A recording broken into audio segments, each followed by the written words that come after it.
We're here to do the wave and solve this Sudoku by Grant Fikes. I'm seeing a 1 through 9 series in the center of the grid, but on the outside, the top and bottom, some different repeating numbers. I got multiple 8s, multiple 6s, a lot of 9s and 2s. I actually see 5 9s in the grid, so I'm going to start with that digit. I see 4 2s, I see 3 5s, 3 6s, 3 8s. So let's kind of go through those digits in that order. Looking at the 9s, I've got 2 9s in the rightmost column, so I'm trying to place a 9 in these cells. I got a 9 here, it gives a 9 here, it gives a 9 here, it gives a 9 here. Just from standard eliminations. I've got 2 2s in the top, so here's another 2, gives me this 2, gives me this 2. I've got a 2 in one of those cells, and 2 over here in this cell, gives me that as the last 2. So all the 2s and 9s are in the grid.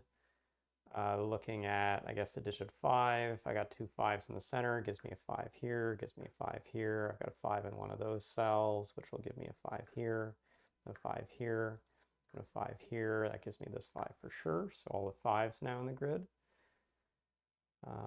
Let's see, we've got the 3 6s we talked about, and all of them converge down in this box to say this is the last 6.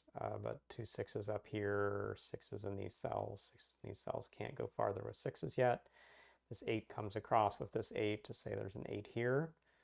And these 2 8s in this column say there's an 8 here.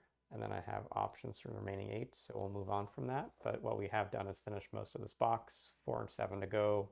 4 is already up above, so 4 over here, 7 here. 7 is last for that spot, puts a 7 over here, puts a 7 here. 7's in one of those cells, but it can't be in this column anymore, so it's got to be here in this box. Puts a 7 here, puts a 7 there. This 1 coming down gives me a 1. I've got 3 and 4 to finish the space. I don't know either of those, but the 6 will have to be the last digit. That 6 coming across gives me this 6. A 6 in one of those cells, but I do need a 6 in this row somewhere in this last space for it.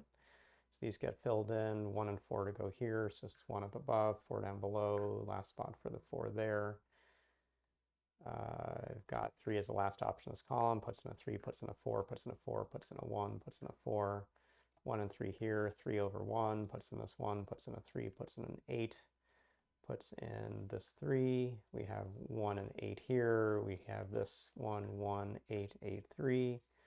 Last 8, and then a 4 and 6, and we're through the puzzle. So a little bit different style, just trying to go faster a Sudoku when you're really scanning quickly, but in this case I started from the most common digits, got a whole lot of them in the grid just chaining on their own, and then moved around to different solving practices. We hit other sticking points. So a good Monday puzzle. Hopefully you enjoyed seeing sort of how some of the best Sudoku solvers go through in a noteless style, and we'll see you again soon.